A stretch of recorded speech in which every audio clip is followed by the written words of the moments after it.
circuit that one, head that one off in the past. There's a lot of sensitive stuff. Well, I can. Well, I don't mind them talking, that's Right, good, right, but no, we can I follow. do mind them meeting separately we gotta and get leaving us out. We're on air. Okay, so I'd like to call the meeting of April 1st of the Planning Board of the Town of Newbury to order. My name is John Weiss, to my left. George Morris? Richard Moss. Elizabeth Mitchell? John O'Connell? Martha Taylor. So, the first item on our agenda tonight is to the meeting minutes. We have February 18th, am I correct? Yes. Okay. I have hard copies of February 24th if anybody would like them. Well, we can take them with us, but why don't we, any comments at all on those were rather extensive, there were 6 pages of notes on that. Anybody have any comments on the meeting minutes from the 18th? That's when we had the 2 public hearings. Did I have a comment? February 18th or March 18th? February February 18th. Still in the snowstorm.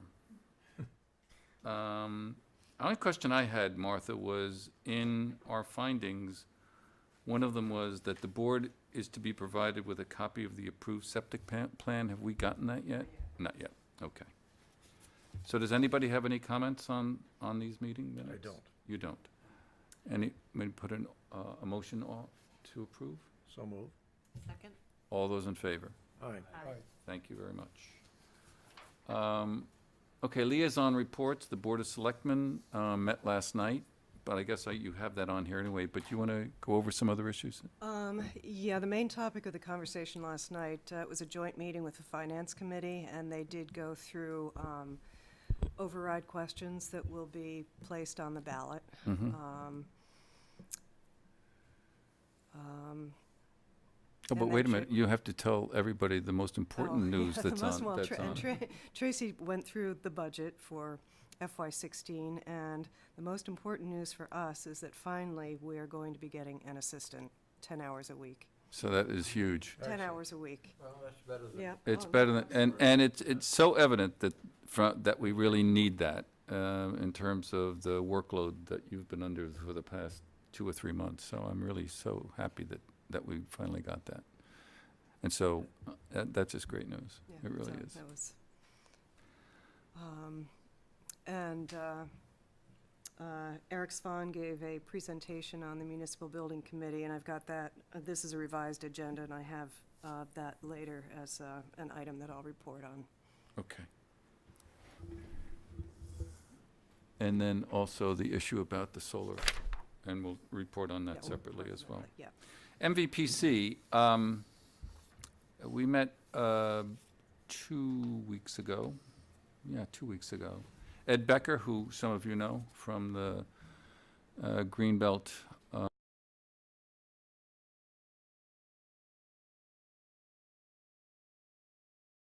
#1 property protector in Essex County right now, more so And the trustees. than the trustees. Really?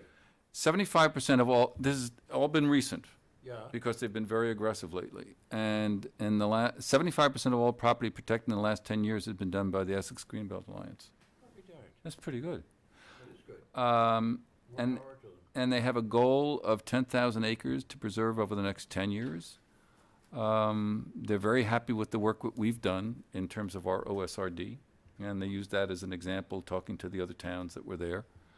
And they have something that they use that I wasn't aware of. I've been aware of all these historic and low-income tax credit programs, but apparently there's a conservation tax credit program that they use quite extensively. And there's $2 million that's been allocated to the state of Massachusetts this year, and they get a certain allocation. And that's the way they pull off a lot of their deals. So it's kind of interesting.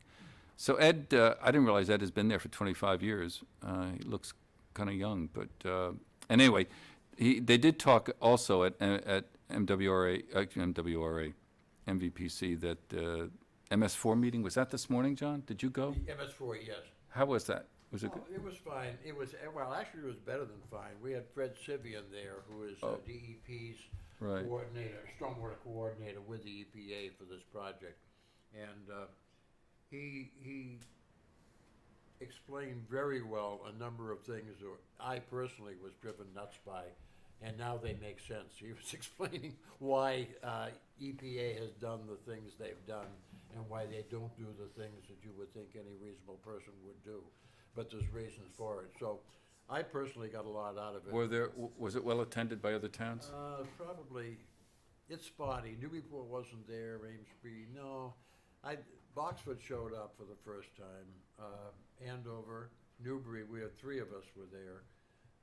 So Doug was there? Rowley was there. Pardon? Doug was there? No, Yvonne, myself, and James. Okay, But it was good. The week before, we had a really good session. You know, they employed Horsley and Witten Yep. for some help, and they ran a workshop up in Andover, the second one, and their presentation was excellent. But the best part was we got a tour of Andover's DPW headquarters, which was very instructive. no, that's great. Good. So other things that were talked about last time, one, I think you've all gotten information about this MVPC Citizen Planner Training Program, which it's a 3-part series, April 6th, 13th, and when else? I forget. And a fall workshop. So there's 2 in the spring and 1 in the fall. Did you all get this? Yes. Yep, Right. yep, yep. So I don't know, if anybody gonna go, or, yeah, don't know. I mean, you've been Not to a lot sure of yet. things lately. Yep. Okay, anybody? No?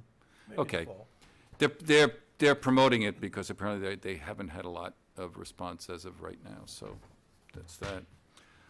You might have seen in the paper the other day, the article about the accidents in the area, and the ones that were in Rowley, and then one in Amesbury, it was in the local paper. One of the things which is most interesting is that of all the towns in the MVPC region, Newbury is not on this list at all, with no accidents. Isn't that nice? It is nice. You know, I mean, there's some places like Interstate 495 and 93 had 561 accidents, of which 5 were fatal. And then Rowley had a number of them as well.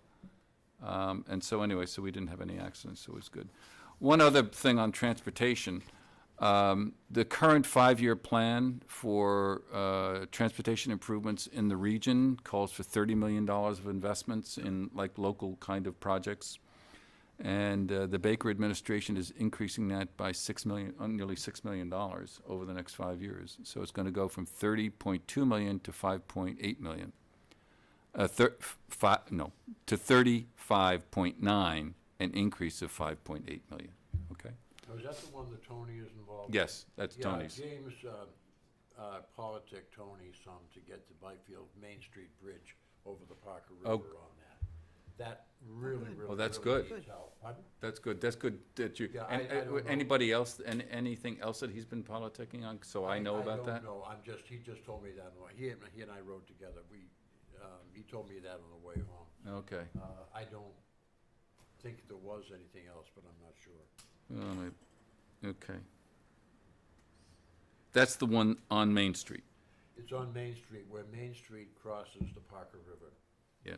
It's got a lot of problems. And they're expensive. Am I right? Say again? They're costly to improve. Oh, The cost. it would be expensive, yes. Yeah. It's not a free fix by any means. There's several issues there. All right.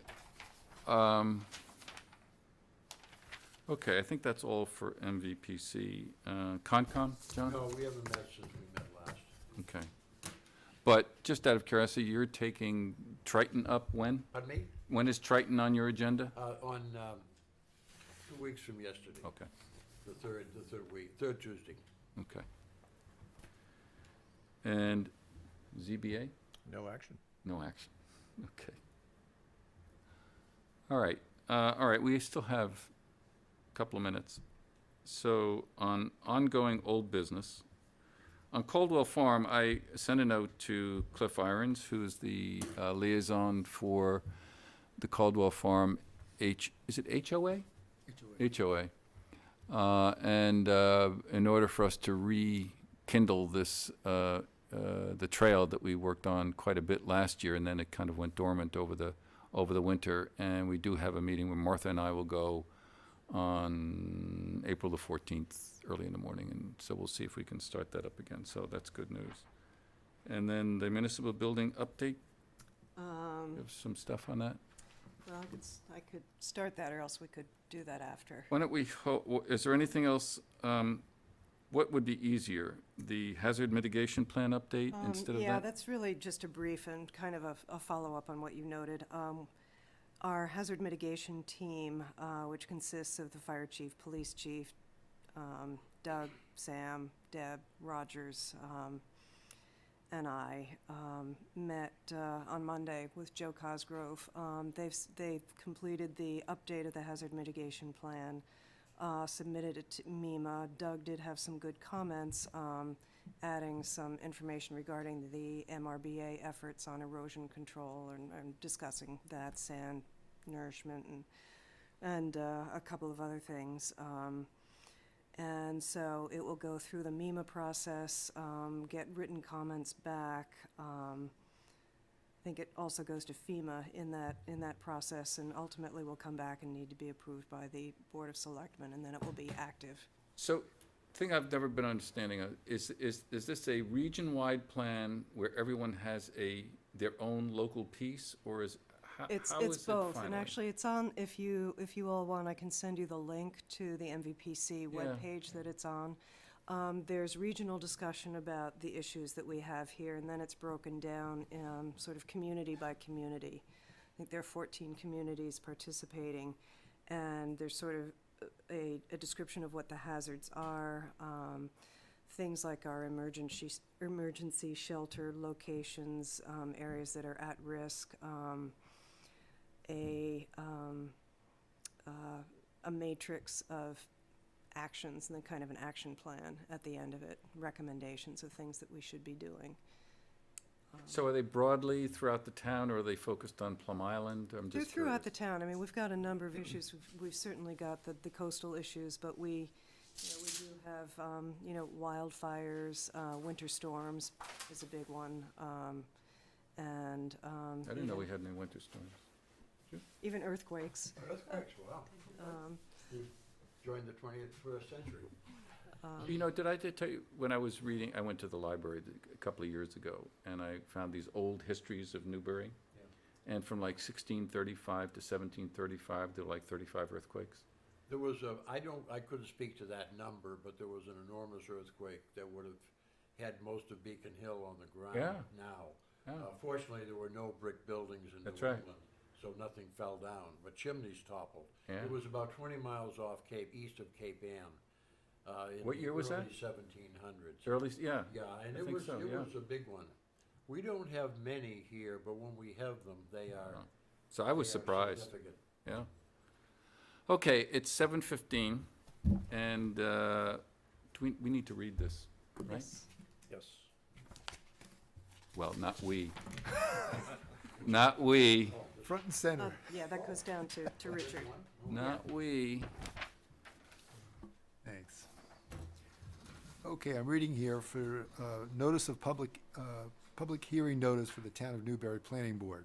Residents of the Town of Newbury and other interested persons, please note that on Wednesday, April 1st, 2015, at 7:15 at the Newbury Town Hall, 25 High Road, Newbury, Massachusetts, the Newbury Planning Board will hold a public hearing for site plan review approval for redevelopment of Triton High School's stadium facility to include a new running track, synthetic turf field, amenities building, grandstand with press box, and upgrades to the existing athletic lighting on the property at 112 Elm Street, Byfield, map R17, parcel 18, as shown on the plans entitled Triton Regional High School Track and Field Redevelopment, 112 Elm Street, Byfield, Massachusetts, dated February 25th, 2015, and described in the site plan review application dated March 3rd,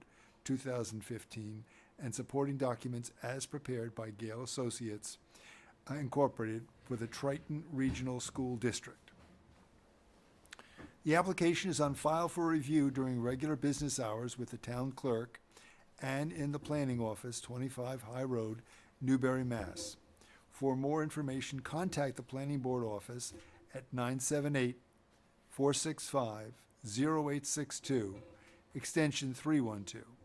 All persons interested or wishing to be heard relative to the proposed development should appear at the time and place designated above. And it's signed by John Weiss, Chair, Newbury Planning Board. Thanks, Richard. Okay. So I'd like to then open this public hearing. Do I need a second for that, or just open No, it? you open I it. think I just open it. And so with that, we'd ask you to make a presentation and introduce yourselves. And then unfortunately, every time you speak, you need to get up, move that over, and talk into it. Right, square in the middle here. Yep, it's fine. Good evening. My name is Brian Forget, and I'm the Assistant Superintendent at Triton Regional.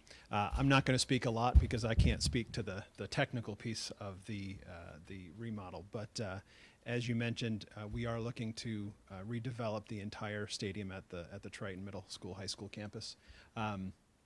By way of an introduction in regards to timing, there has been a slight shift in the timing.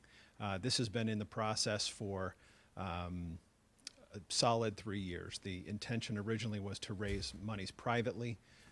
There was a concerted effort by the Triton Education Foundation.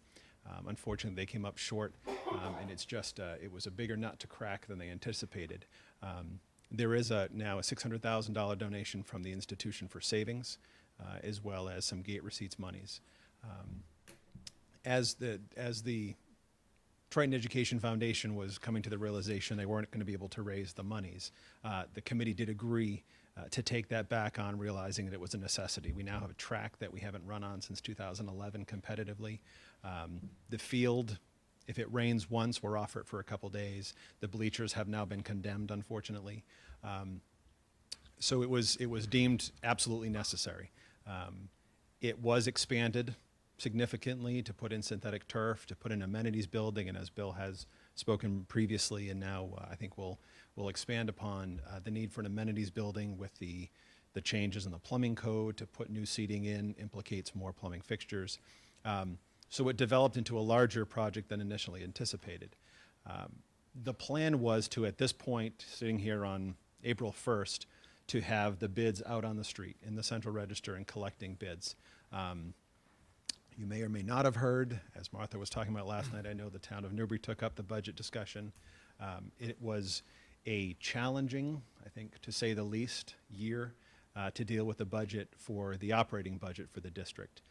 The state formula continues to be challenging in a way that the assessment we have developed and the committee has approved will see a $50,000 reduction to the town of Newbury in their assessment, with a close to $400,000 increase for Rowley and Salisbury. So you can imagine. Excuse me, is that just based on number of students? I wish it were that simple.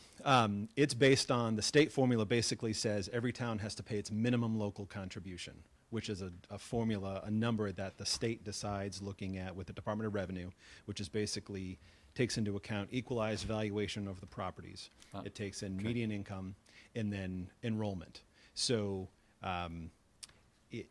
enrollment is a factor, yes, but it's far more complicated. It's the state's formula, Chapter 70, that basically they are looking to articulate what a town can afford, not just what it wants to pay or they think they're capable of paying. So if we were to just divide by student enrollment, it would be a little bit more, it would be a lot more simple and could provide a lot more consistency. A big impact this year was the fact that Newbury had a decrease in enrollment of 39 students, where Rowley had a decrease of, I believe it was 17, 18, and Salisbury had an uptick of about 3 students.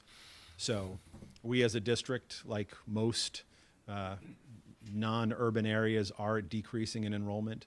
Our choice out, choice in, we have a significant inflow of students wanting to come to Triton, which is a nice change from about 6-7 years ago when we were about 100 students out of whack.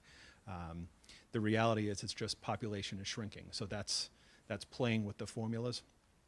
So that, when we finalized our budget on March 11th, we literally got the governor's numbers the week before. That threw a monkey wrench in what was anticipated to be bringing to town meeting the approval of the committee to incur debt, and then a town by town, they had different thoughts about whether it would be a debt exclusion override or whether it would be absorbed into the operating budget. That was all supposed to be happening now. That's been delayed. Salisbury was unable to absorb it in operating and wasn't able to put a debt exclusion. So this pushed it all out. Last night, my understanding is a vote was taken to actually, by the selectmen and the finance subcommittee, to put a ballot debt exclusion vote to incur the debt, although the project won't happen until into next year. So the timeline now that we're hoping for is that if it were to pass on the debt exclusion in May in Rowley and Newbury, we would look to vote to incur the debt sometime over the summer, early fall. That would allow any town to take action at a special town meeting in the fall if they so desired. Assuming it is approved, we would be going out to bid, what do we say, late January, early February 2016 to get the best possible pricing in the winter when the contractors are slow and looking for work. And then we would look to start construction pretty much a year from now in the spring of 2016 and then be ready, by the summertime of 2016. So I just wanted to make sure that that you were all aware of the timing, because initially planned for this point in time, we would be accepting bids, and we're not. We're significantly slower than that, so that does give us more time to iron out details. So I believe Bill was here last time, and Bill will take it over from here to talk about the details, unless you have any questions for me. It's probably none of my bit, but is Rowley going for the debt exclusion in this town meeting? My understanding is yes. Okay. Again, the vote for a regional school district, it can be tricky, and we do everything we can to work with towns. Technically, the committee votes to incur debt. The committee decides on the project, We've worked with the district communications committee, which is selectmen and town managers and finance committee members, so everyone was aware throughout the process. But technically, the school committee decides the project and then votes to incur debt. The high water mark right now is 3.2 million. That is then what the town meetings say yes or no to. If the town meeting does not take a vote, then it's an automatic yes. Exactly, It could be very sticky. So we're doing everything we can to align any of our votes within town meeting timeframes, so we're not forcing town meetings to occur. Does that answer the question? So that's where Thanks. we're at right now. Thanks. Any other questions? Anybody? Hand it over to Bill. Thank you. Wonderful.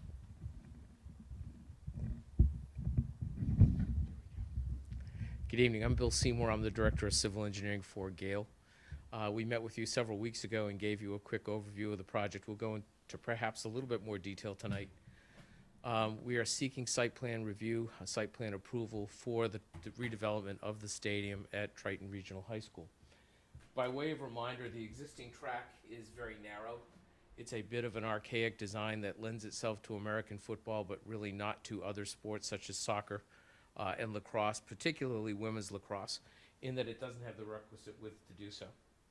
The current stadium has about 1,700 seats. That's an important number because we're actually decreasing that by around 150 or so.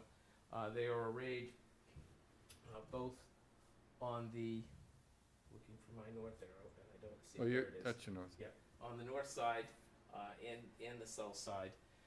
Right now, those bleachers are not usable. They do not meet any of the 5 codes that are applicable to bleachers: life safety code, structural and seismic code, they are not compliant with, architectural code in terms of width of egress and access and handrails, and certainly not ADA code. They are not usable. The track is not usable. It has not been used for competition in a number of years.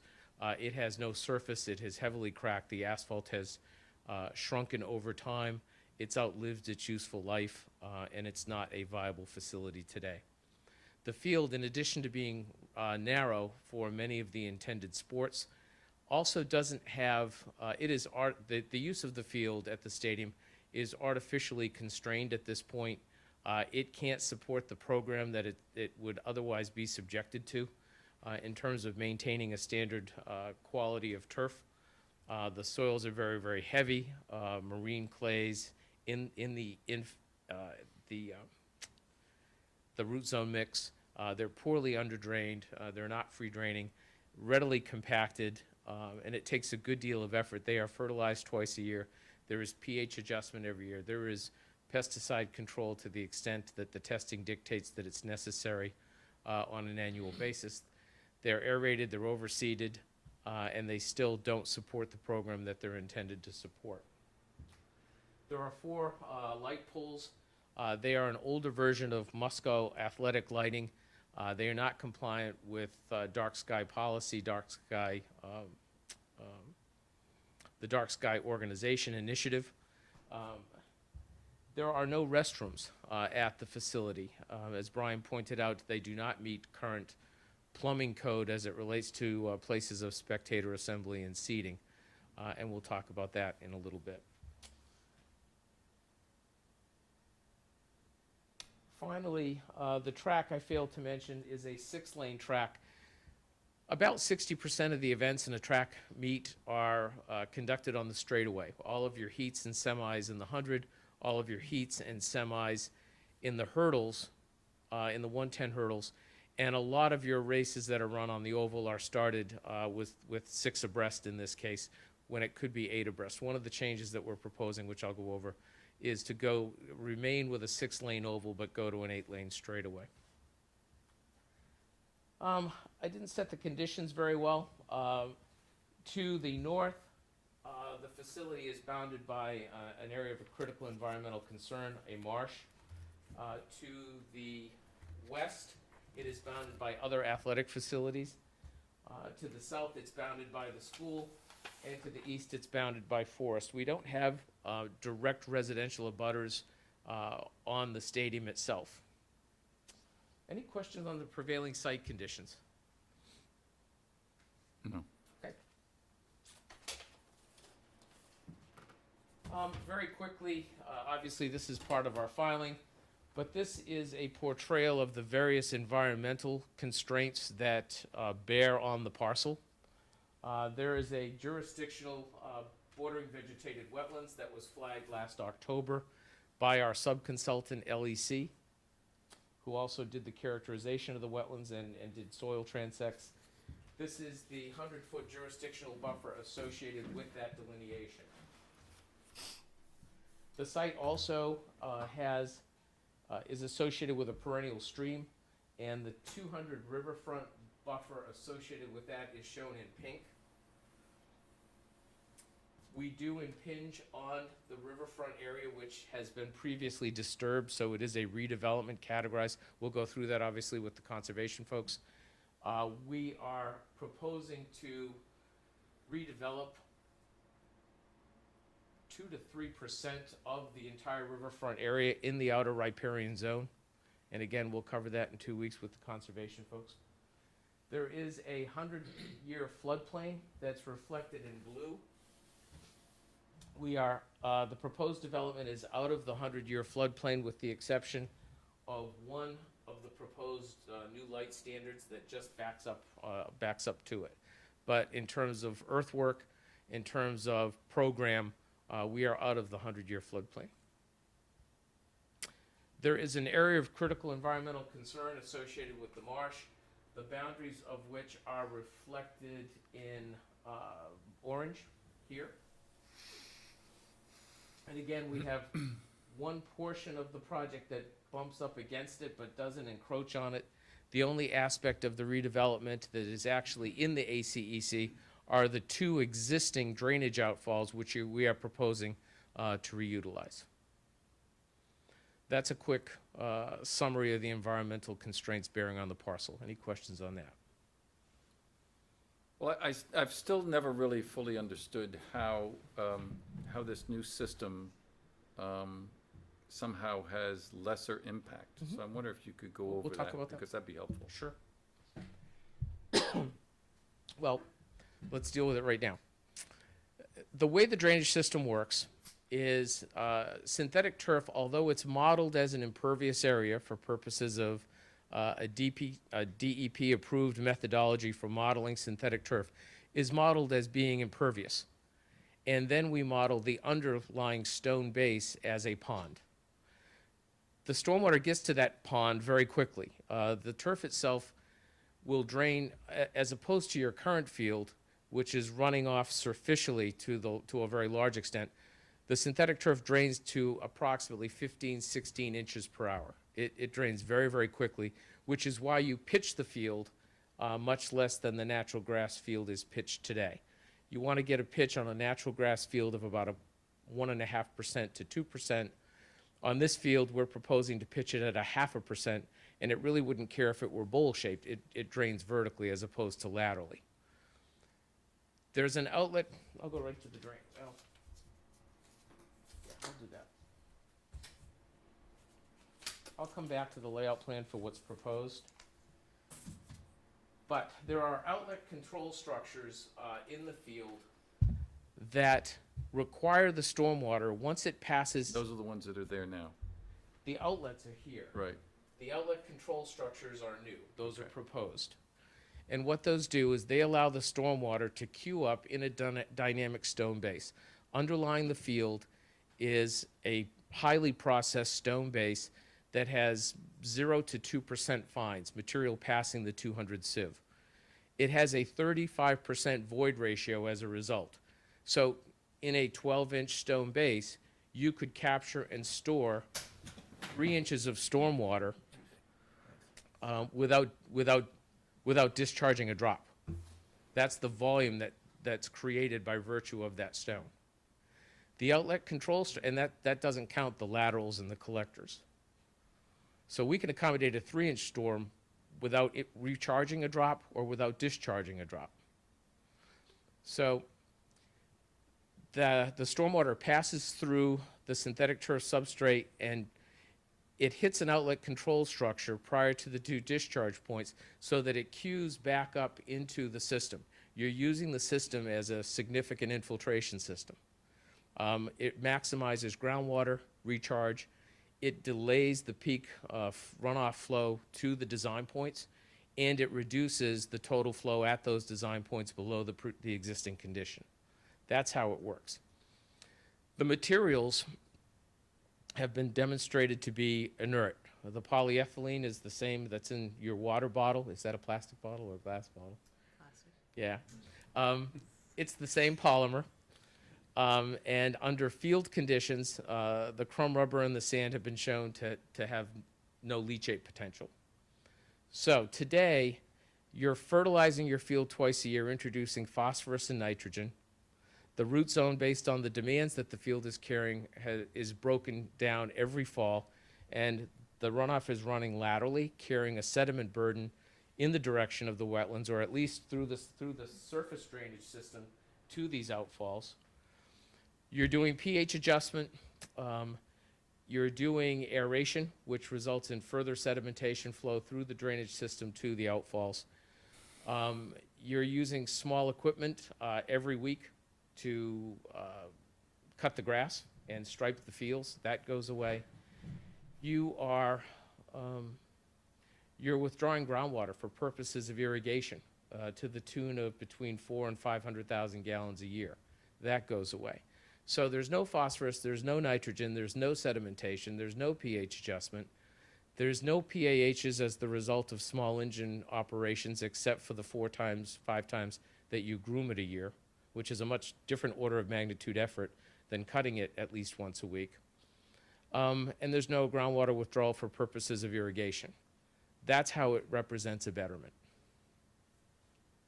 So the only objection I've ever heard to this kind of a system is in particularly difficult times in the summer is the amount of heat. Yep. That's generated. That's a fair, I think if the industry has 2 things that it has to, and I should say, we're not synthetic turf consultants, we're athletic facilities consultants. We do more design and planning and permitting with regard to grass fields. We don't have a dog in this fight. It is a tool in our kit bag to help you solve your problem with regard to demands. Having said that, the 2 things that the industry has to work on is end of life for the carpet, and they're getting there, and the other one is mitigation of heat. Penn State has a great website that I would encourage you to take a look at in your deliberations.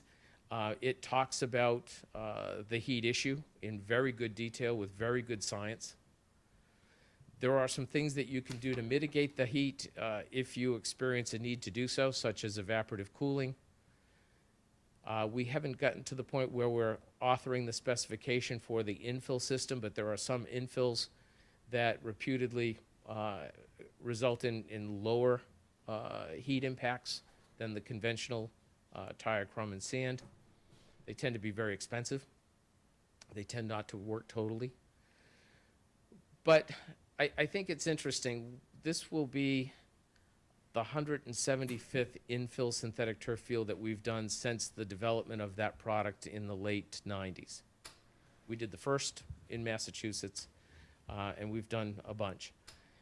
About 4 years ago, we sent a survey to all of our owners, and we asked them 5 questions about the heat issue. We said, knowing what you know now after having your field for X number of years, is it a serious problem, a moderate problem, an insignificant problem, not a problem at all? We asked them what they thought the temperature delta was. We said, we brought water to your field for purposes of evaporative cooling. How often do you do that? How many heat injuries have you sustained that you attribute to the heat issue regarding your field? And finally, we asked them, knowing what you know today, X number of years since you've had your field, about the heat issue, would you still install the same system? And the answers were uniform and compelling. They said it's a minor issue or a moderate issue. They said we've never had a heat injury. Every respondent said we haven't had a heat injury related to our field. Of course we'd do it again. And a couple of them said that they had used evaporative cooling for 2-a-days in August, but most of them opined that they had never used that capability to mitigate the heat. So while the Penn State research says that although the temperature at the elevation of the turf can be substantially higher, that the temperature at knee elevation and above really isn't that much higher, and that it mitigates pretty quickly. And that's the best response I can give to you, that people are still using them. They are dealing with the issue. You know, they watch kids, they manage kids smartly, and that's what I can tell you about the heat. Thank you. Yep. Continue. So I'll come back to the drainage, but generally, theoretically, that's how it works, and that's why we believe it results in a betterment. In terms of the layout, we've eliminated the visitor side bleachers, which were the deepest encroachment into the wetland buffer and into the ACEC. We're proposing to develop a 1,500 spectator seating bleacher system on the home side. It would be extruded aluminum. It would enter from the rear through entry points here and here. There would be a handicap, an ADA accessible ramp leading to the front deck elevation. The front deck would be elevated to 42 inches above grade for viewscape, for a line of sight over the players and over the cheerleaders. It would have handrails in each of the gangways. It would have the requisite exit and entryway compliant with code. It would meet current structural and seismic code, obviously. It would be equipped with a pre-engineered modular press box that would have spaces for home visitor and general press. It would have a filming platform on top that would be accessed for a pull-down ship's ladder. It too would be accessible by virtue of a lift. That is one of the code requirements in Massachusetts. One of those things that goes up on the side. No, it goes straight up and down. It's not an elevator. It's not fully enclosed. It's got a cage around it, and it has an inter-story travel distance of about 14 feet, getting you to the elevation of the press box. The track itself would be an asphalt pavement. It would be at a significantly bigger radius, affording about a 209-foot playable width of infield from sideline to sideline, with a 12-foot safety run out in the out-of-bounds area. The track itself would be an 8-lane on the straightaway, improving meet operations, 6 lanes on the oval. It will have a synthetic all-weather surface of about 1/2 inch, latex and urethane. The lighting system would be upgraded to include the latest Muscat Light Structure green fixtures.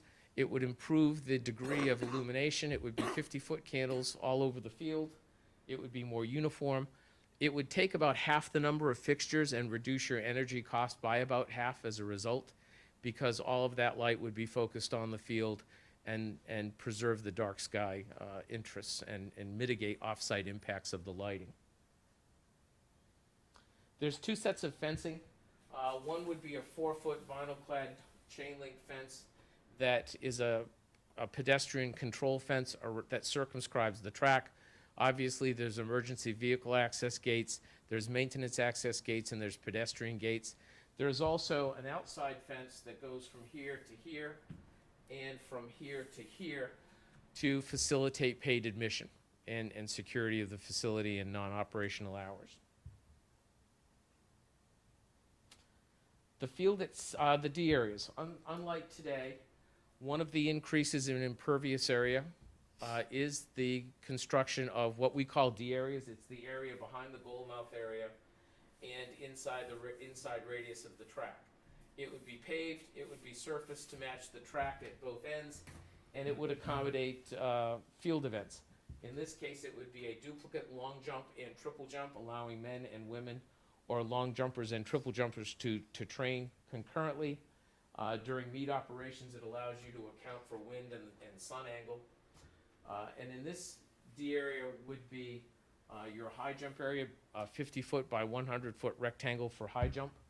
And your discus would be thrown on the infield, the safety radius of discus being shown on the plan.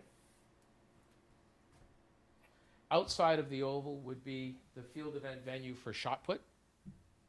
Again, the appropriate dimension range band for that, and your pole vault event would be outside the oval.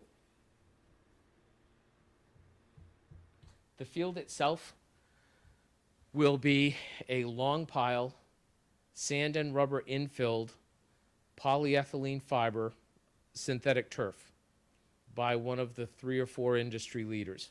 Again, in a public solicitation, we can write a good guide specification, but procurement regulations really limit our ability to tell you which product it would be at this point. Talk about the building real quick. The building serves a number of purposes. The first and probably most important purpose that we really can't develop a grandstand without is public restrooms. The state plumbing code and the state plumbing board dictates the number of fixtures based on the seat count of the proposed grandstand. It's 1 in 30 for women and 1 in 60 for men. We've assumed a 50% waiver to that requirement. The plumbing board has routinely granted waivers of 50% by going through the application process and having a hearing with them. Basically, there are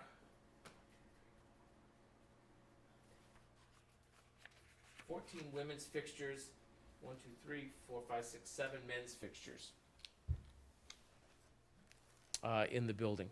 Yes, sir. No, I have to assume that they'll give you the waiver.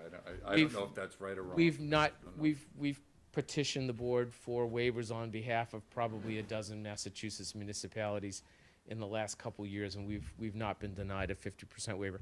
If you want to seek a secondary waiver beyond that, then you have to show real mitigation. You have to show that there are other nearby restrooms that can be used, that they're within 200 feet, that there's an accessible route, that you have a special event planned for Thanksgiving or homecoming or graduation. It's a negotiation at that point. But 50% waivers, which we've predicated our design upon, are fairly forthcoming. It's not a guarantee, but we're counting on it. So for Thanksgiving games and stuff like that, you bring in extra stuff or you just live with it? What have you done historically? Historically, we've used, should I come up here? Historically, I think you can still hear me, we've used the restrooms which are in the middle school entrance. So as you come onto campus, the first entrance is the middle school. So folks leave the stadium and use the middle school restrooms, not within the 200 feet. So again, as it stands now, if we don't touch anything, we're grandfathered. As soon as we do anything to the stadium in regards to seating, we have to meet that code. So the reality is, I think it's safe to say, Bill, that the majority of these facilities, the restrooms are not used the majority of the time. They have to be there, and then at Thanksgiving and other major events, as well as the rental capacity is the significant benefit to having them as it's designed. Wastewater treatment for that facility is in the high school existing wastewater treatment plant. We've met with the plant operator, determined that it's got sufficient residual capacity by a long shot, and we're working on the dosing plan now, and that's how wastewater is going to be treated. The other aspect of the building is team rooms, storage, and concessions. Questions on the building? One question, are you getting your, excuse me, water from Byfield Water? Yes. And there's sufficient capacity, there are no issues that they've raised with you? No. And the exterior vertical elements are vinyl, or are they aluminum? You've got cinder block underneath. They're masonry. They're split-face block. Underneath it, and then do you have an elevation? I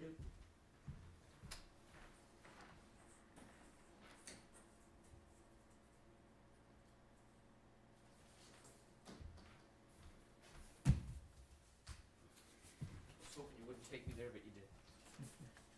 So underneath where it says Triton Vikings, Yes. what's that material? That's a like a hardy board type material. Does it need to be painted, or? No. I mean, you want, so it's like, okay. Yeah, it's a Okay. composite that shouldn't need to be painted Okay. now. Right, That's the maintenance and concession window, which opens both into the gangway as well as to the field. Men's room, women's room elevation.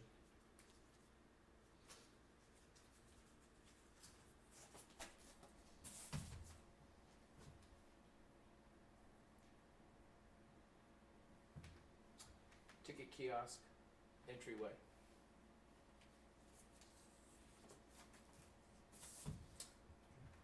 So that's an overview of the track and field program. It is a renovation in place, pretty much in kind. We're reducing the bleacher count.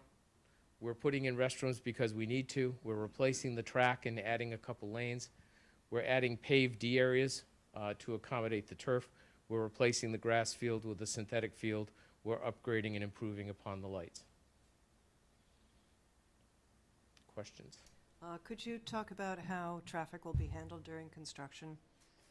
I did not bring that plan with me tonight. Basically, the construction traffic is not going to go through the heart of the campus. During construction, we're going to create two-way traffic at the entrance most proximate to the stadium, and all the construction traffic will exit immediately into the stadium and then exit out to the street from the stadium. You're in and out off of Elm Street. Yes. And you'll coordinate that with, obviously, the school bus? Yeah, there will be time stipulated, thank you. There will be time stipulated in the front end of the contract documents about hours of operation and truck traffic to deconflict it with bus traffic at drop-off and pickup times.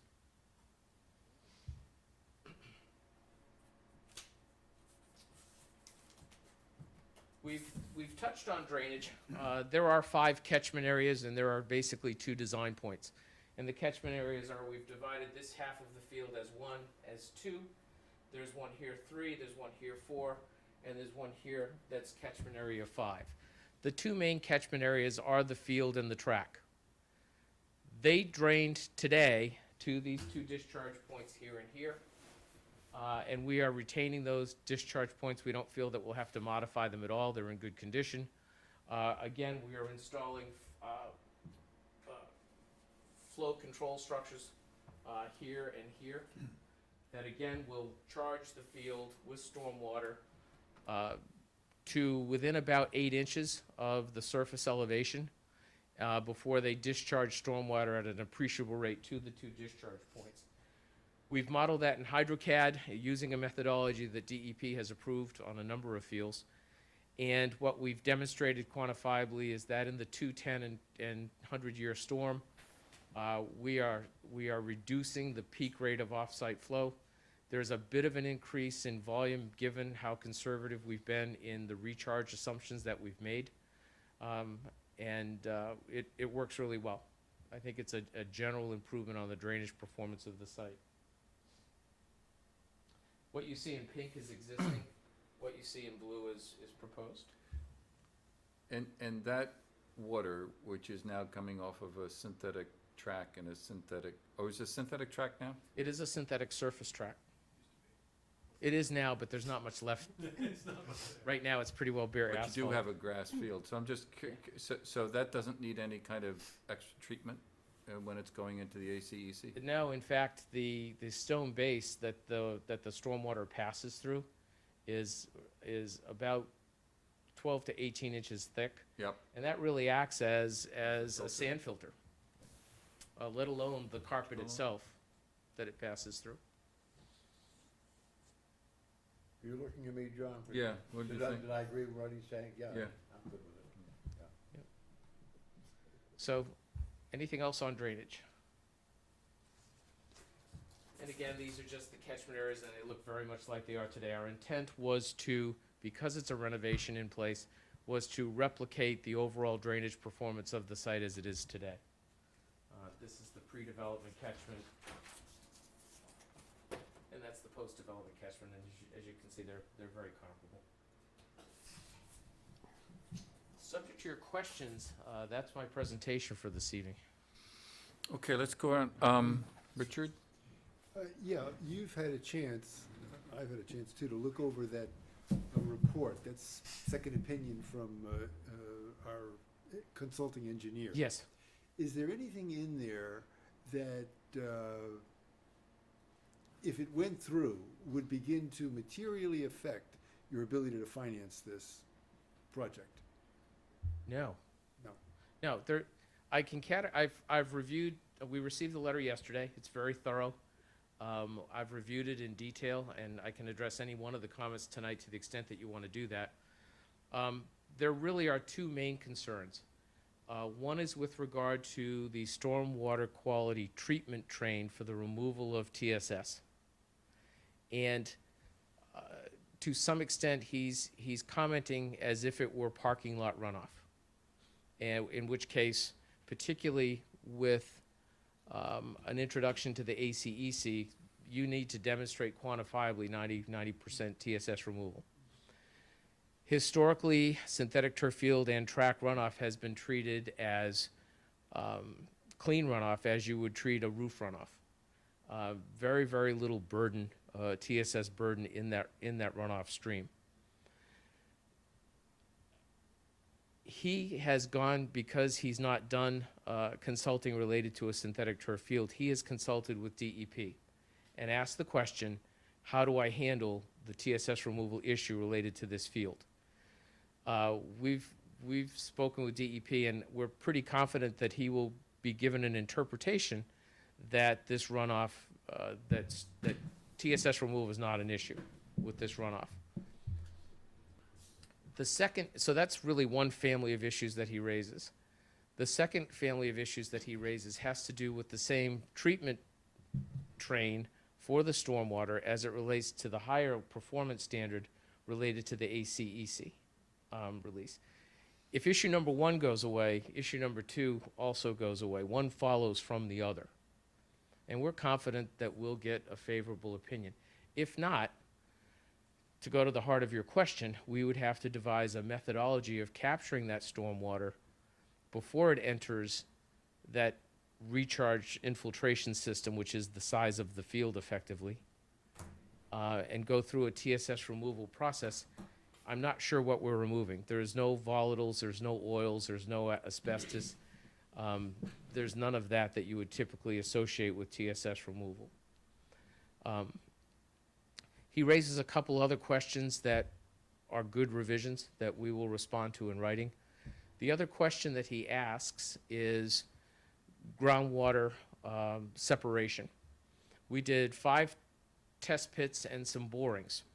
And what it tells us is that entire site is a constructed fill. Fairly consistent sandy loam, but it is fill material. In a fill material, because you can't see the historical redox in the test pit, it's tough to make a determination as to, and I concur with him, it's tough to make a determination as to where the historical high groundwater line is. Why that's important is that to get infiltration credit in your stormwater model, you have to have at least 2 feet of separation. There were 2 holes in which we thought our soils evaluator thought he could make a sound determination of historical high water. And he opined that it was between elevation 95 and 97. Given that we made that determination, we assumed the more conservative 97. We set the field elevation, the bottom of stone, at about 100. So we've got more than 2 feet of separation from the more conservative estimate of the mean annual high water elevation in the groundwater. Additionally, although we think the soils are more permissive than this, we made an assumption that's really another conservative assumption, in that the prevailing infiltration rate is 0.17 inches per hour. That's a very restrictive sea soil. We took those 2 assumptions, we brought them into the hydrological model, and it still works. They're both being very conservative assumptions. So I'm happy to have that conversation with the reviewer and give him the benefit of our insights. Yeah. We found that, and we were in Joe's position for about 25 years. I had one of the best reviewers. As are we. Worked for me. I'm not very good myself, but I employ good people. We do peer reviews all the time. Yeah. It doesn't work well to have dueling engineers writing letters to each other. Yep. So my strong suggestion would be that we get your team, get Joe, our Concom agent / chair, Doug, and myself and Martha, in one room, sit around the table and beat the problem to death until we got it solved. Absolutely. It is not an irresolvable problem. And another alternative to the one you mentioned is move the field to, well, let's say, West Newbury. Yeah. Parts of West Newbury that have perfectly good soil. Yeah. But, and no marshes there either. Yeah. I'm adequate that the geotechnical investigation is adequate to define the design parameters for the field as we've designed it, but we're happy to, like you said, to meet and talk about it. Yeah, I think what we'll do is, Martha, you contact them immediately after the meeting, and we'll set up something, hopefully between now and the next, because we're gonna continue this. That would be good, because the Right. Concom meets just before our next meeting. And I'd like to see this pretty well resolved. You could have this done before your Before Concom. the Concom meeting. So, Because it was not just us, it was Concom and us both wanted to maybe have we this. could do this Monday or Tuesday of next week? Does that make, can you do that? Yeah, if everybody can make it. I'm sure we can accommodate whatever you propose. So that would be just mean you and Doug and Joe. So if you could coordinate that, let's get that done. And then that information is ready for both of our next meetings. That's great. I'm gonna check In the meantime, to set the conditions for that meeting, Yeah, we will respond to the review we're gonna comments vote. in writing. Perfect. And send them to Martha, and then you get them, and then you give them to Joe, or do they send them to both Joe and you at the same time? Comments? We're going to respond to the comments in writing Right. to set the conditions for that Right. dialogue. Right. Why don't you send them to me, and then I'll immediately send them Okay. to him. Will do. Any other comments? I'm good. I don't have any questions. No questions. I have a couple of comments. Oh, sorry. No, good. One is from James Surratt, our Highway DBW Director. And his comment was, "I looked at the plans and didn't see any issues. They won't be working in the road. They will be using the entrance for two-way traffic, but it was designed for two-way traffic originally, and they're going to put up signage. So he has no issue with the traffic during construction." And from Sam Jocelyn, our Building Commissioner, he noted all structures including bleachers, goalposts, light towers need to be engineered to perform as designed. Bleachers need to be designed in accordance with ICC 300, AAB compliance in all areas, including gates and fencing. He did note that he he's not that comfortable about the requested waiver for the hydro lift instead of the elevator, but if the AAB allows it, They then, never you know. disapproved one. And the remainder of his comments will come when full construction plans are submitted. So, Okay. I just have, we have a number of criteria that we need to go through to, when we make our decision. The only thing that sticks out at me as I'm looking at it right now is that we have to make sure that the project has minimized the volume of cut and fill. And yet, that seems to be one of the major issues out here. So I'm just curious, how much cut and, how much are you removing, or are you, Yeah. and where are you removing it to? Yep.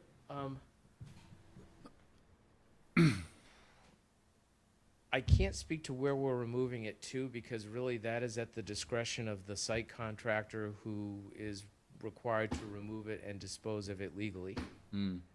And I can't speak to that. And each of them will take a separate approach to that and factor that haul distance into their bid.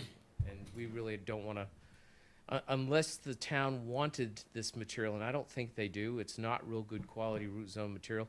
In some cases, we harvest the root zone from a stadium and plunk it into a DPW yard and use it for loam for future projects.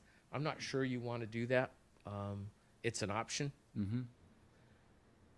But you remove the A layer, you take all of the topsoil and organic out, and it's typically to a depth of about 10 to 12 inches. Oh, okay. I thought, I read something that in some cases it was much more than that, No. but it's not. Okay. No. 10 to 12. And we're going to replace that With, I with, saw the with design. 10 to 12 inches of a processed stone. Right. I think they're perfectly in line with that requirement. I don't see this as an issue at all. If you like numbers, it's a 90,000 square foot field to a depth of excavation of about 1 foot. That would give you 90,000 cubic feet. Divided by 27, that's about 3,000 cubic yards of out and in. Okay. I think that was in there in terms of nets. I think the idea is to have balanced cut and fill for one thing, and secondly, don't cut what you don't have to cut. We're taking a very planar surface and we're putting back a very planar surface. Exactly. Yeah. If we come to an issue as a result of our dialogue, not getting ahead of ourselves, with your review engineer, and we can't come to a favorable interpretation of groundwater separation, the recourse that we have is to increase the depth of the dynamic stone base another 6 inches, another 8 inches, and lift the whole elevation of the development. Obviously, there's a direct cost to that, and you'll hate me forever. But we're confident in our interpretation, but that's the recourse that you would have in that regard. Anything further, Martha? No. Okay, so then I would look for a motion to continue the public hearing. Public comment?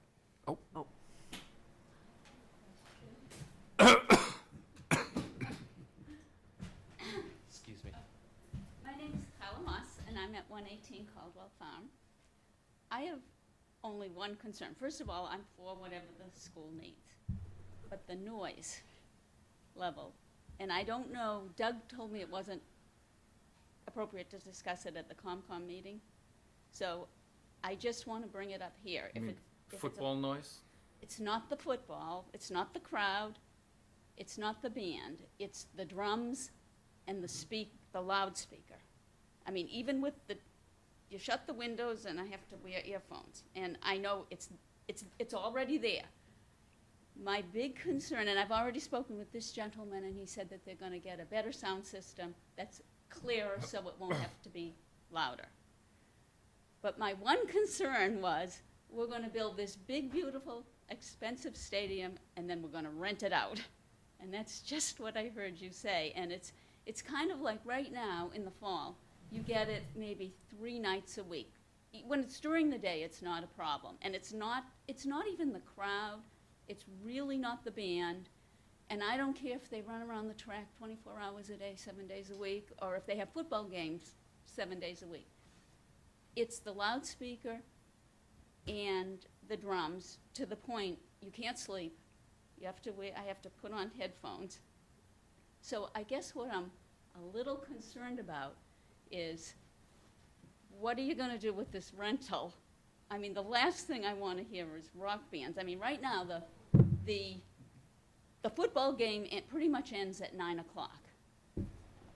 But what are these rental plans? Is this appropriate to discuss here? Sure it is. Sure. So I can- You're up. I can't go on record and say that there would never be a rock band there, but we have no intention of bringing bands. The anticipated, first of all, in regards to the loudspeaker, we haven't redesigned the audio yet, but the change. The scoreboard is currently here, and the audio is coming from the press box north, straight across the marsh. So when you're hearing that speaker, it's coming straight across the marsh. The anticipation now is this zone here will be the scoreboard. And we were looking at a PA system that's integrated into the scoreboard, which means that the sound would be coming, call it from Caldwell, back towards the school. So that will change the dynamics of the loudspeaker, I think, drastically. In regards to the drums, the only anticipated use, I would say, would be our marching band, or hopefully, attract marching band competitions. I don't think there's gonna be a lot of those. The lion's share of the rental that we anticipate, and again, the primary purpose is for the students of Triton Regional Middle and High School and the students within the Triton District for Triton Youth Sports. That's our goal, is to have them on it as often and as frequently as possible. If there are downtimes,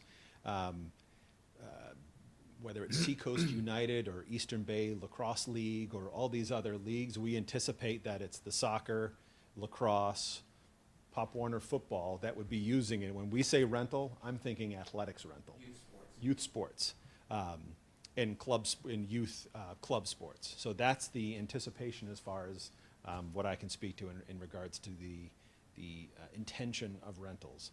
And the rentals have come about as a discussion on the capacity for this to be a revenue generating to help offset the costs. But it is not, I can say this publicly and emphatically, it is not the primary purpose of this stadium. The primary purpose is our students participating in high quality facilities. So I don't know if that eases your mind a little bit, somewhat, not enough. Do they need the loudspeakers when you rent it? I can't answer that generally. I would say the majority, unless it's an event, I would say the loudspeaker would not be used. If it were regular Pop Warner games, they would not.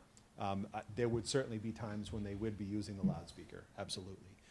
But again, I think with the change in the direction that the loudspeaker would be facing, rather than facing out, carrying right across the marsh, it would be facing in the opposite direction away from Caldwell Farms.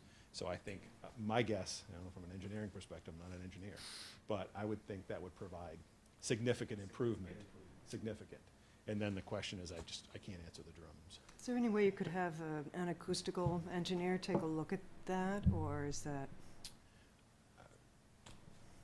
There is a consultant out there who does modeling pre and post. Certainly take a look at that, absolutely. Although, I think that might be a good idea. Well, how does Newburyport deal with, they have a lot more residences that are adjacent to their field. Right on top of them. Yeah. So do you know how they manage that? Do they have an O&M plan that they put into place, a good neighbor plan or something like that? I'm just curious. I don't know. At this point, I would say, as you mentioned, it's rare that we have an event past 9 o'clock at night, and it's generally the football game. Each team, we like to give them one event under the lights. But I think it's going to be the majority of the rentals that I anticipate, and as we've been planning, it's the weekends, during the day on the weekends, and then across over the duration of the summer, when we're using it the least, that we would get the most money. So, Do you have an O&M plan in this proposal? You don't? We will in the construction documents, but we do not in this proposal. We have a sedimentation and erosion control plan. Yeah. And a laydown plan, but not an O&M plan. Okay. Anyone else want to comment? now, then I will ask for a motion to continue the public hearing. First, all Second. those in favor? Aye. And now we need a date and a time. What's your, is it 2 weeks from now? Is that enough when- time? When is the Concom? 14th, be a week from next Tuesday. So it's earlier than normal?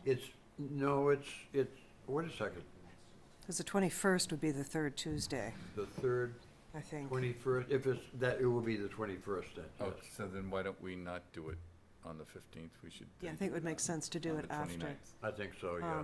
Yeah, actually, we may be having an extra meeting because of the solar, but our next regular meeting would be the first Wednesday in May. Oh, the 6th. because it's the first and the, right. Well, I think that's good. They're not, they don't have to break ground tomorrow. No. So, we might, we'll, The question is, do they take this up at the next time they meet, or do they push it out? and, Basically, a month from now. and do you care, or reason, we'd like to have the Concom's opinion? And they Certainly. meet on the 22nd, so then that can feed into ours, which would be the May 6th. May 6th. May 6th, unless we set a special date for Is that okay with you? April. The concern would be that the Conservation Commission, and I can't speak to how they do business yet, but that they would hear our presentation and then take it under advisement, and then without comment, continue it on to their next hearing. No, I don't think. It varies, Bill, but I'd say you don't want to count on a vote. Don't count on walking out with an order that night. It That's could my happen, concern. but it may If not. if you're But we'll at least, see, then we know, even if you don't have an order, we know what their issues are, and that helps us. Yep. So, do we want to say the 6th, everybody? Okay with the 6th? Yes. Yeah. I'm okay with that. So let's have a, And time? 7:15. 7:15. Right. So let's, would you make a note? I move that the hearing will be continued to May 6th at 7:15. Second? Second. All those in favor? Aye. Thank you, Bill. Thank you. Nice meeting you. Nice meeting you as well. Ryan, I have to say, it's really nice to hear your voice when you're not saying school is canceled. I was formerly a teacher, and I'm not a teacher. I was the principal, and now everyone just knows me as the snowman. That's funny. That's funny. Thank you all. Thank you. Well, I think we're right on time here. I think we now have to open our second public hearing. How about the proposed amendment to the ground-mounted solar photovoltaics? Well, we've got a Keep time the certain schedule. on the 8:15. It says 8 o'clock here, but all right. But ju- what's No, that? no, the public hearing. Public hearing. Has to go forward at the appointed time. I see, okay, all right. Could have been 8 o'clock. Public hearing. Yeah, no, I understand. It's a set time. I apologize for this. Can you read that? Can't if I put my glasses on. Oh, all right. It's that. Town of Newbury Planning Board, public hearing notice. Residents of the town of Newbury and other interested persons, please note that on Wednesday, April 1st, 2015, at 8:15 PM at the Newbury Town Hall, 25 High Road, Newbury, Massachusetts, the Newbury Planning Board will hold a public hearing to consider proposed changes to the code of the town of Newbury, Chapter 97, zoning as follows. Number 1, replacement of paragraph 97-10.d, accessory apartments with a new 97-10.d, accessory apartments which amends and clarifies certain provisions regarding accessory apartments.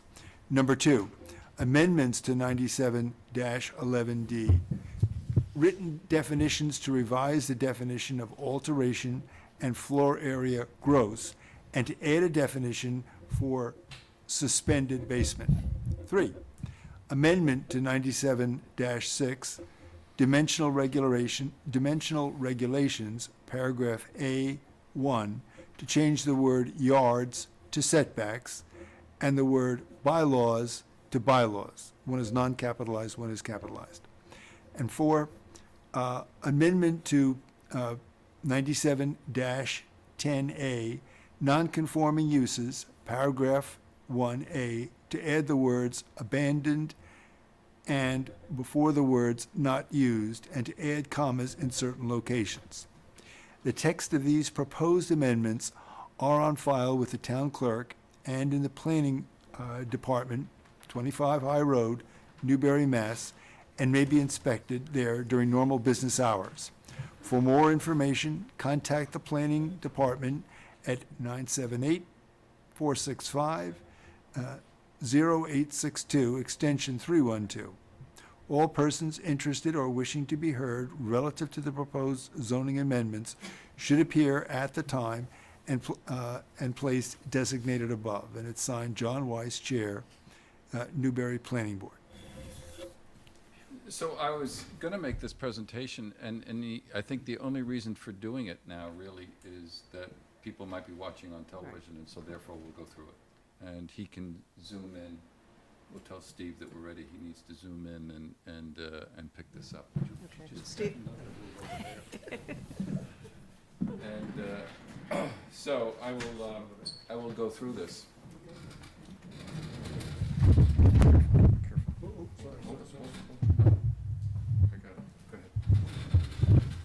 Okay, so as Richard just went through, there are 3 items that we want to bring forward tonight.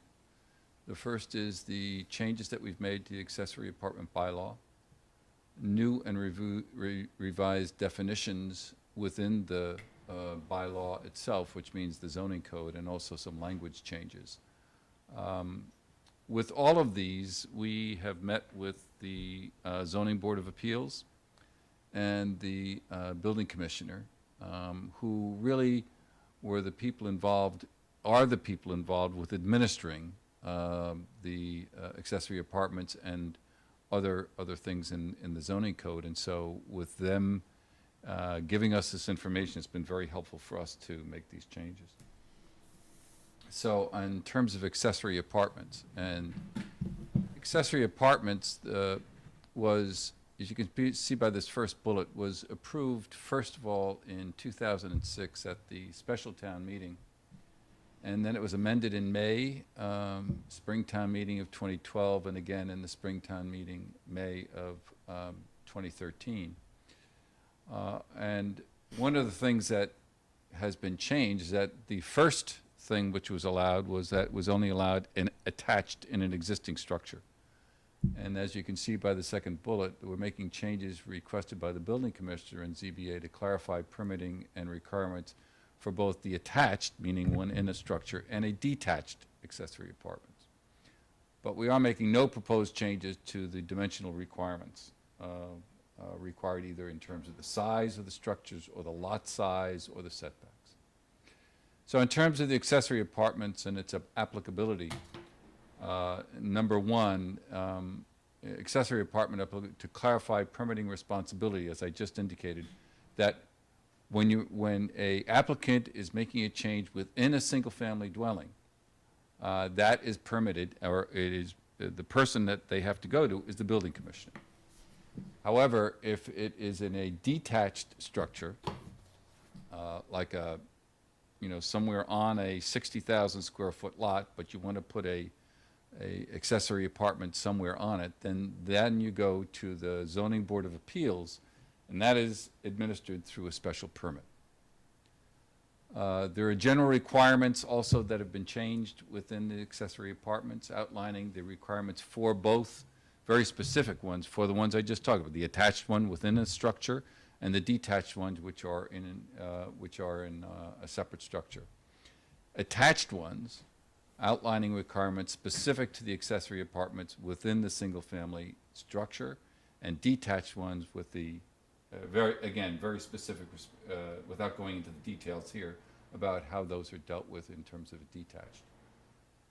And then finally, in terms of accessory apartments, we're making changes to the deviations from the conditions and the requirements, which is a rewording to clarify that the ZBA, Zoning Board of Appeals, may allow minor dimensional variations from the lot size and the gross interior square footage for both attached and detached. So they can make there are almost variations or variances to the requirements for both attached and detached structures. They can do that. We've also added a whole section on submission requirements. This is primarily for some of the folks who were on the board.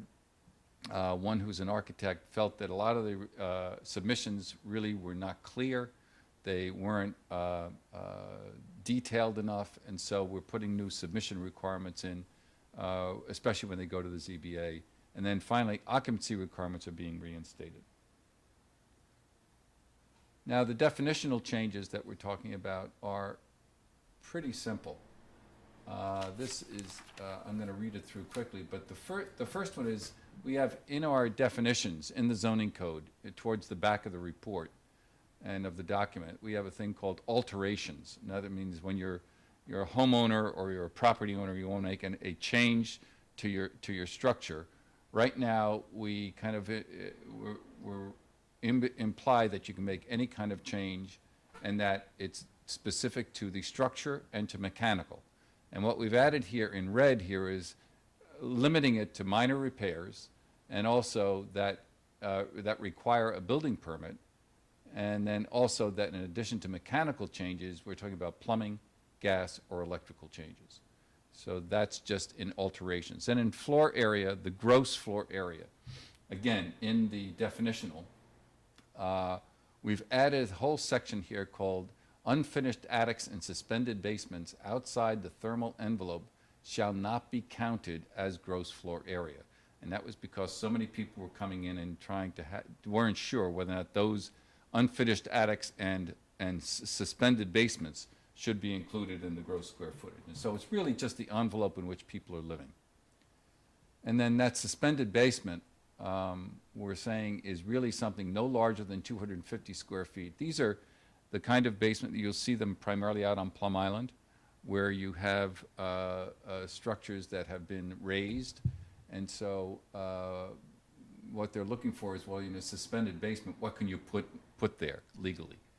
And so what we say is that it cannot be larger than 250 square feet. It can be accessed only from the exterior. In other words, you can't come down from the kitchen into this. And finally, that the unfinished in the interior is not conditioned, so there's no heat, and there's no air conditioning in it, and it's no higher than 6 feet 2. And then the final language changes are that this is from the building commissioner and the ZBA, just to change the words. You can see that yards is stricken out, and we put the word setback, and bylaw we changed from an under, a sub to a caps. And then I think finally, this is for structures that are non-conforming uses, and there was some need for clarification here, and so we added the word abandoned, meaning that in addition to the fact that it's not lived in or not used for a period of 2 years, it also is either in mortgage foreclosure and also tax foreclosure, meaning that the property has clearly been abandoned and not used at the same time. And so that gives a clarification for the building commission. And that's where we are. Any questions? Thank you.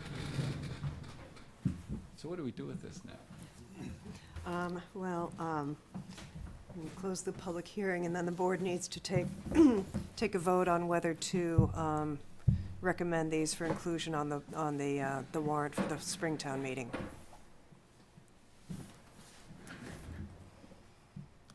So, Any comments from the board? Not mine, not me. No comments. We pretty well threshed this out. Sure you're asleep. We're pushovers tonight, aren't we? So I think we put a motion forward that we bring this forward to town meeting for approval, right? Is that what we do? Close the hearing. or to request that the selectmen place it on the warrant for the Springtown meeting. After we close the hearing? Yeah, we can close the hearing, yeah. Okay. Can I have a motion that we close the hearing? So moved. All those in favor? Aye. Meeting's closed. Any comments further from anybody about this, except for that we want to put it on the town meeting, right? That's it. So we'll have a motion, entertain a motion to that effect. To place the suggested changes in the form of a warrant on the town meeting warrant, as an article, on the For town meeting spring. warrant for Spring. spring. Right, to request that the selectmen place them on the warrant. Okay. Could I have a second? Second. All those in favor? Aye. Excellent. So now, we can go back to the Municipal Building Committee update. Do you want to give us a little something on that? Sure. Martha? You just started that, hadn't you, when we? Yeah. So, I have copies here for everybody, of the packet that, Eric Svan gave to the Selectmen and the Finance Committee last night, with the Municipal Building Committee's recommendation. I'm not sure that all of you are aware, but the, Protection Fire Company number 2, came back to the committee with a proposal, originally that the town buy their vacant parcel of land on the other side of their building. And after discussion of that, we couldn't really come to terms because they would be losing certain things like parking, the reserve for their septic system, and so on and so forth. So the Municipal Building Committee had a meeting with the Board of Directors of Protection 2, and reached an agreement that the town would purchase their entire property for $440,000. So that's what I didn't understand. Not just the vacant lot. Not just the vacant lot, but the So entire. now the entire thing, which was originally being considered, is back on the table. Right, right. So the Board of Directors went back, they called a meeting of the Protection 2 members, and the members voted basically to support that. And so the proposal's been made back to the town. And so the committee has essentially gone back to the original recommendation of the Public Safety Complex Excellent. Committee to build a public safety complex on the Pro 2 land and then do some renovations to Town Hall. The entire estimated construction cost right now is about, I think it's a little over 10,000, and Eric has a budget in here. Sorry, million, yes. That would be quite a deal. That deal is century. With engineering and architecture costs estimated a little over 900,000, and it was voted last night to put that amount on the ballot for the spring election for an override for the architecture and engineering fee, so that we can do that, and then. So that goes to, I was unaware of that, it doesn't go to town meeting, it goes to a Well, vote? it does both. Oh, it does, okay. Well, I think that's excellent news. Because the last time I was involved, or we saw something, it was really just the vacant parcel that was. Right, it was just the vacant, and there was a lot of discussion, when Pro 2 came forward with that possibility, there was discussion about the possibility of just doing a standalone police department in that location, and then doing some renovations to Town Hall, and the fire station would stay as was, but that's not a viable option. That's off the table. It doesn't really solve any issues and creates others. So, Are we expanding Town Hall? there were two options originally discussed. This one was kind of renovating the lower level primarily for storage and expanding out Right. back. This particular recommendation, and I think this is something that will be sort of flushed out, is to essentially gut the lower level, put some offices down there. Right now, we're talking about potentially planning and inspectional services, as well as some support spaces. And not just doing a little bit to the back and the side over here to get an elevator downstairs and connect an internal staircase. Okay, but not have a significant amount of storage there. There would be, if you, Some storage, but not. yeah, if you go through the report on page 11, it shows what the lower level might look like. Oh, okay. So it's certainly not not enough to accommodate all of our storage needs, even if we aggressively digitize our records. So I think that's one of the things that's gonna have to be looked at as we go forward. There is a storage room designated there, but it's only 217 square feet, so.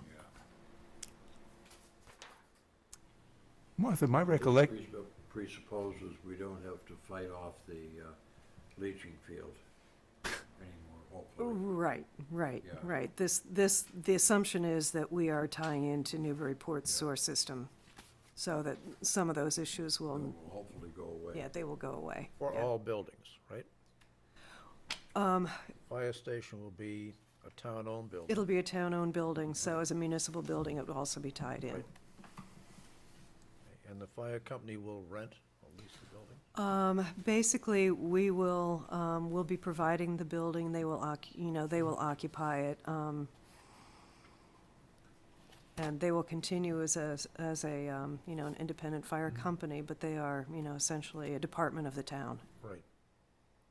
So during the demolition, do you need to demolish that structure and build Well, something new? Where do they operate out The of? plan that was originally drawn up when we were, the Public Safety Complex Committee, was there's enough room over there to actually build both. Everything new? Yes, everything new, And and they can then, keep on and then operating. it comes down afterwards. Actually, so- the $10 million doesn't sound, I mean, I thought that the price we had for town hall and police was around 8 or 9. Yeah. So that's not too bad. That's good. And I think Eric mentioned in comparison last night to the Salisbury station, I think they're looking at, what is it, about 15 to 18? I think it's 18,000 square feet for 11, Somewhere 11 11 to something. 12 in that Yeah, range. yeah. For 11 to 12 million? Martha, the override was to put what, for what funding? For the engineering, architecture and engineering. And have they tied a dollar amount to just Yeah, it what's was in here? 9. Yeah, it was the, What's here, the so- 9, yeah.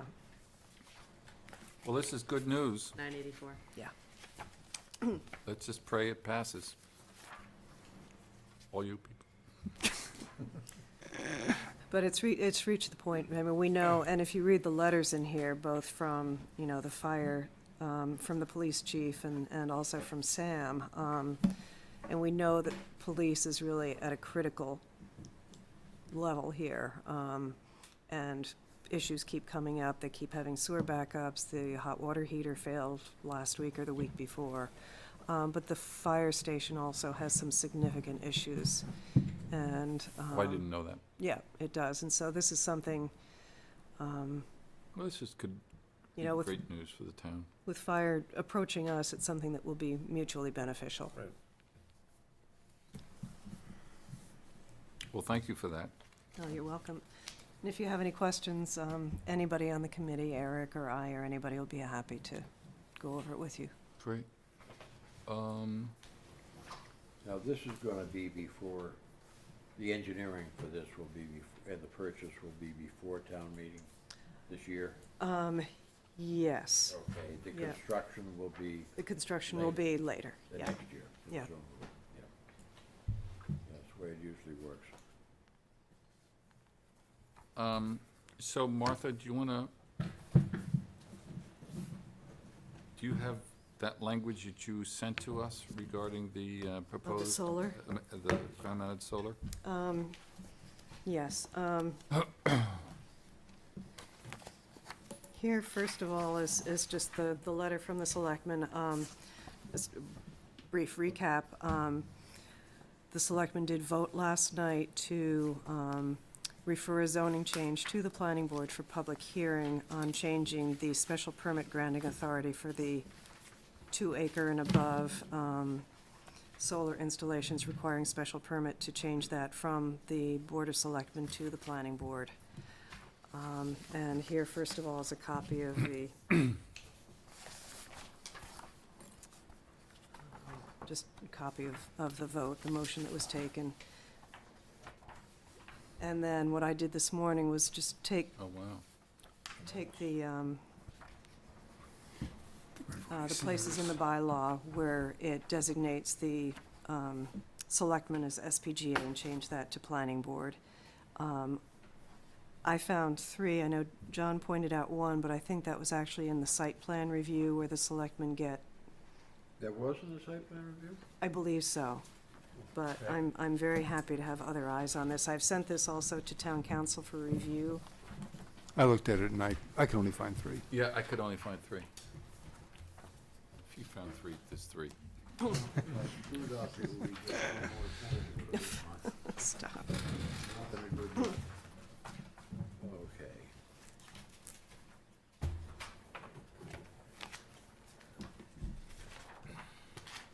I must admit, procedurally, I'm not 100% certain what we're doing. So what we have to do, under Mass General Law, any proposed zoning changes have to come to the planning board for public hearing before they go back to the town meeting process.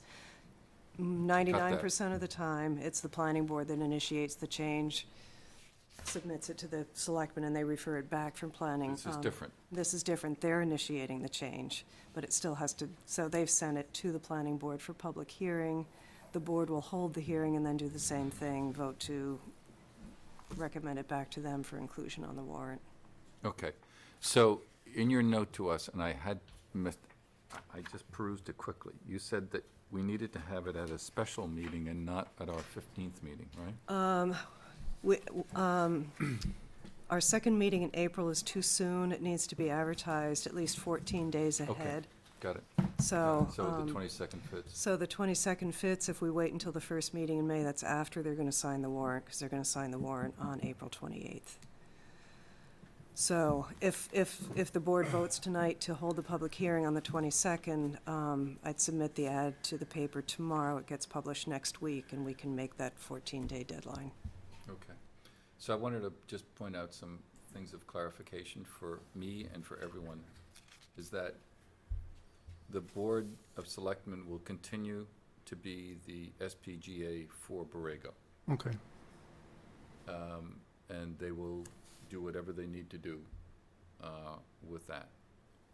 That if the town meeting agrees to do this, things that board members have put forward as ideas of taking a second look at the bylaw would happen, I think, any time after the Borrego decision occurs. I don't think that we ought to be publicly talking about any changes. And we did talk about some last night, in particular, making a change to, provide for peer review in the bylaw, which the selectmen are very supportive of. Well, But yeah, if we start talking about it it'll start getting tight for town meeting, that's all, for the fall. yeah, I think that maybe it's a fall town meeting adjustment. Does anybody else have any, I mean, I'm just thinking about, because I don't know how the Borrego thing's gonna play out at all. I don't. No clue. When do they hear Borrego? It's the first meeting after the election. Yeah, I think it's May 24th, I believe. And town meeting is what? Wouldn't this be? Can we come back? It's in site plan review, but what is selectmen aren't doing site plan review for less than And 2 we can- acres? Right? They can hear Borrego after the election because presumably they'll have Yeah. enough and enough. Let's This have- isn't the change, but doesn't And they follow get that, a it's change of something that we found a Maybe rule I'm of wrong. necessity. It's definitely in the. That even though they site plan have review, two which people with presumably conflict of is a interest. quarter acre to 2 acre. I They'll- think you they'll may be be looking at an older, And then they'll deny I it. think you're looking at an older version. Martha, I think this change, I mean, it makes a lot of sense since we are the site plan reviewer for the quarter acre to up to 2 acres. Right. But did they give you any indication, or was there any indication given of what their motivation was for making us the SPGA for the larger ones as well? Well, I think there are two major things. One, well, actually 3. I think, first of all, just kind of compositionally, the planning board ordinarily has an associate. So even if a board member has to recuse him or herself, we're still set up to, be able to get the supermajority. The second is that the board has, more experience with reviewing site plans, more of the technical expertise. And third, I think town council mentioned this at the last selectmen's meeting, but probably 90% of the communities that have solar bylaws, where there's a special permit component, the planning board is the special permit granting authority. It's very unusual for the selectmen to actually be the SPGA. Okay, So, it makes sense. Okay, so with that, we need to take what kind of a motion here? Basically, take what you suggested here and so to make a motion to, set a public public hearing. hearing date. Let me just talk this through, and then someone can make a motion to set a public hearing date of April the 22nd to hear a proposal to change this SPGA from the Board of Selectmen to the Planning Board. Is that it? Could I get a motion to that effect? Yeah. Motion to set an April 22 hearing date for public hearing to discuss the proposed amendment to change SPGA, the Special Permit Granting Authority, from the Board of Selectmen to the Planning Board, to be forwarded then to the Selectmen for inclusion on the warrant for the fall of May town meeting. Second. We need a time. 7:15? Second. Second. Any discussion on this issue? All those in favor? Aye. Done. So, that's interesting stuff. Where's my? We have, if we choose, we have the ability to now talk about the CPTC conference. And I think that's the only thing we haven't addressed so far. Do you two still would like to do that, or would you like to hold on that? It's up to the other board members. We could do it on the 22nd if you want. We've got a little, I prefer to do it then. I think dealing with the solar array issue and the updating solar bylaws, that might be deferred until the matters that are going on are done anyway. Now, the two items that were at that conference were, one was solar, and what was the other? Was affordable housing or not? Climate adaptation. yeah, there are a whole series of. Climate change and, Yeah, there were a bunch of workshops. George and I actually attended two of them together. One was on the solar, which was by Kurt Gartner of DOER. And he talked a lot about the new model bylaw. There was also one on climate change and adaptability. And then in the afternoon, we split. I went to one on RFPs, actually. Yeah, and I went to townwide planning retreats, the framework for master plan implementation. how was that? That was excellent, actually. It's not to help you set up a master plan, but how to implement it. Because many times what happens is that the beautiful plan is done, and it gets put on the Oh, shelf. sure. And everybody forgets about it. And part of the implementation is to have, as they described, a town-wide retreat. Now, I don't know how many people you get involved town-wide. However, it would be an annual retreat where the plan is looked at, and people determine what's been done, what hasn't been done, what is priority for the coming year, and then proceed from there, and then have another retreat annually. And the first couple, this fellow he was talking is to have it guided by a professional facilitator the first 2 years or so, and then the town would take it on themselves without any further interference from the facilitator, which I thought was an interesting process. Sure.